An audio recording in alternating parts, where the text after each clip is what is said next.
সত্যি আমার নেই। হাজারো কষ্টর মাঝেও আমার তোমার কথাই মনে পড়ে, শুধু তোমার কথাই মনে পড়ে। জানো, আমি আজও তোমার জন্য অপেক্ষা করি, যদিও জানি এই অপেক্ষার কোনো ঠিকানা নেই। তবু যে মনটা আমার বোঝে না, কিছু ভালোবাসা শেষ হয় না, শুধু অসমাপ্ত থেকে যায়।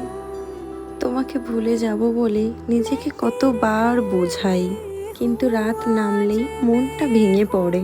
এগুলো এমনভাবে জড়িয়ে থাকে যেন তুমি আমার পাশে বসে আছো। তুমি আমার দূরে থাকার পবিত্র ভালোবাসা, যাকে আমি খুব মিস করি। তুমি বুঝলে না আমি কতটা গভীরভাবে ভালোবেসেছিলাম। তোমাকে পাওয়ার ইচ্ছে আমার কখনোই কমবে না, যত দূরে